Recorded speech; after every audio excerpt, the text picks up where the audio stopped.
नमस्कार। प्रभास साक्षी news network पर आप सभी का स्वागत है। महाराष्ट्र की राजनीति को आज तब गहरा आघात लगा जब उप मुख्यमंत्री अजित पवार का बारामती में विमान हादसे में निधन हो गया। लैंडिंग के दौरान विमान में आई तकनीकी खराबी के बाद यह दुर्घटना हुई। हादसे की खबर फैलते ही राज्य भर में शोक की लहर दौड़ गई। देखा जाए तो अजित पवार महाराष्ट्र के उन नेताओं में थे जिन्होंने सत्ता के केंद्र में रहते हुए भी जमीन से नाता नहीं तोड़ा था। वह भले ही कभी मुख्यमंत्री ना बने हो, लेकिन राज्य में सबसे लंबे समय तक उप मुख्यमंत्री रहने का इतिहास उनके नाम दर्ज है। 6 बार उप मुख्यमंत्री के रूप में सेवा देने वाले अजित पवार ने अलग अलग सरकारों में अपनी प्रशासनिक पकड़ और राजनीतिक प्रभाव बनाए रखा था। बारामती में अजित पवार की राजनीति का सबसे बड़ा प्रमाण उनका काम खुद था। वह उन गिने चुने नेताओं में थे जिनके लिए अपना खुद का चुनाव प्रचार एक औपचारिकता भर था। विधानसभा चुनाव में वह हमेशा समय पर अपना नामांकन दाखिल करते थे, लेकिन उसके बाद बारामती की गलियों में शायद ही कभी उन्हें प्रचार करते देखा गया। जनता जानती थी कि किसे वोट देना है, इसलिए जनता ही उनका प्रचार करती थी। अजित पवार का भरोसा नारों पर नहीं, काम पर था। इसी आत्मविश्वास के चलते वह बारामती से निश्चिंत रहकर राज्य के दूसरे इलाकों में पार्टी उम्मीदवारों के प्रचार में जुट जाते थे। बारामती उनके लिए सिर्फ एक निर्वाचन क्षेत्र नहीं था, वह उनका कर्म क्षेत्र था, जहां उन्होंने यह साबित किया था कि जब विकास बोलता है तो नेता को खुद बोलने की जरूरत नहीं पड़ती। अजित पवार ने 1982 में सहकारी क्षेत्र से अपनी राजनीतिक यात्रा शुरू की। वह चीनी मिल के बोर्ड में चुने गए और यहीं से बारामती की राजनीति में उनकी जड़ें मजबूत होती गईं। 1991 में वह पुणे जिला केंद्रीय सहकारी बैंक के अध्यक्ष बने और उसी वर्ष बारामती से लोकसभा सांसद चुने गए। बाद में उन्होंने यह सीट शरद पवार के लिए खाली की। इसके बाद वह बारामती से 7 बार विधायक बने। उनके परिवार में पत्नी सुनेत्रा पवार और 2 पुत्र जय और पार्थ हैं। सहकार से सत्ता तक का उनका सफर बारामती से शुरू हुआ और वहीं समाप्त हुआ। राष्ट्रवादी कांग्रेस पार्टी में विभाजन के बाद अजित पवार के नेतृत्व वाले गुट को चुनाव आयोग ने पार्टी का मूल नाम और चुनाव चिन्ह सौंपा था। यह गुट बीजेपी के नेतृत्व वाले महायुति के साथ जुड़ा। वहीं उनके चाचा और वरिष्ठ नेता शरद पवार ने अलग रहकर एनसीपी एससीपी का नेतृत्व संभाला।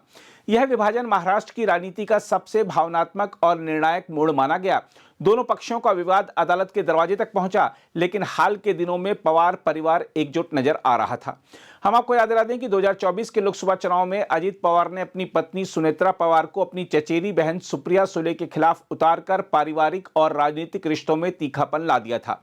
लेकिन समय के साथ उन्होंने यह स्वीकार किया था कि वह फैसला एक भूल था। राजनीति के उस कठोर दौर के बाद हालिया निकाय चुनाव में उन्होंने जिस परिपक्वता का परिचय दिया, वह उनके व्यक्तित्व का दूसरा और अधिक मानवीय पक्ष सामने लाता है। शरद पवार की पार्टी के साथ गठबंधन कर दोनों एनसीपी को एक मंच पर लाने की पहल उन्होंने खुद की थी। बहन सुप्रिया के साथ संयुक्त प्रेस कॉन्फ्रेंस में उन्होंने साफ कहा था कि परिवार में कोई मतभेद नहीं है और जनता चाहती है कि दोनों दल साथ मिलकर काम करें। यह सिर्फ राजनीतिक बयान नहीं था, बल्कि एक भावनात्मक स्वीकारोक्ति भी थी। देखा जाए तो अपने निधन से पहले अजित पवार कम से कम इतना तो कर ही गए कि उन्होंने परिवार से सुलह कर ली, टूटे रिश्तों को जोड़ दिया और महाराष्ट्र की राजनीति को यह संकेत दे दिया कि टकराव नहीं, संवाद ही आगे का रास्ता है। अपने लंबे राजनीतिक जीवन में अजित पवार ने पृथ्वीराज चव्हाण, देवेंद्र फडणवीस, उद्धव ठाकरे और एकनाथ शिंदे जैसे मुख्यमंत्रियों के साथ काम किया। गठबंधनों के बदलते दौर में भी अपनी उपयोगिता और असर बनाए रखना उनकी सबसे बड़ी राजनीतिक पूंजी रही। अजित पवार चूंकि केंद्र और महाराष्ट्र में सत्तारूढ़ एनडीए के प्रमुख घटक थे, इसलिए उनका निधन बड़ा राजनीतिक नुकसान भी है। देखा जाए तो अजित पवार का जाना सिर्फ एक व्यक्ति का जाना नहीं है, यह उस राजनीतिक शैली का अंत है जो चुपचाप काम करने में यकीन रखती थी। उनकी राजनीति प्रशासनिक पकड़, आंकड़ों की समझ और सत्ता की नस पहचानने की कला से बनी थी।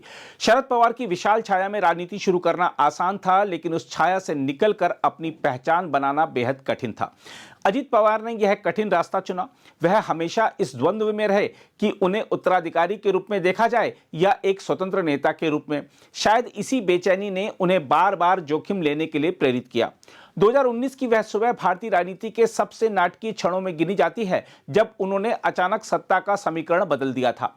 उनकी काफी आलोचना हुई, अविश्वास भी पैदा हुआ, लेकिन यह भी सच है कि उसी क्षण ने उन्हें निर्णायक नेता के रूप में स्थापित किया।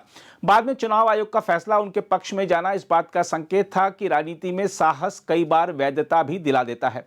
अजित पवार की राजनीति नैतिकता के आदर्शों की किताब से कम और यथार्थ की जमीन से ज्यादा निकली थी।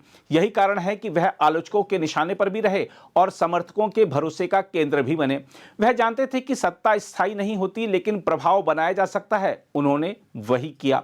आज जब उनका जाना अचानक और असमय हुआ है, महाराष्ट्र की राजनीति एक खालीपन महसूस कर रही है।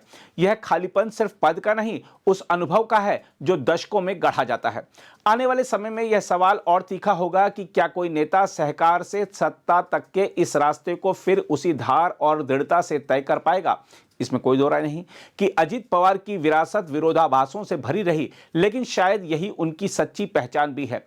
वह सरल नहीं थे पर प्रभावशाली थे। वह आदर्शवादी नहीं थे पर निर्णायक थे, और इसी वजह से महाराष्ट्र की राजनीति में उनका नाम लंबे समय तक याद रखा जाएगा। अगर आप भी लेना चाहते हैं देश दुनिया की तमाम जानकारी, तो आज ही सब्सक्राइब करें हमारे चैनल को।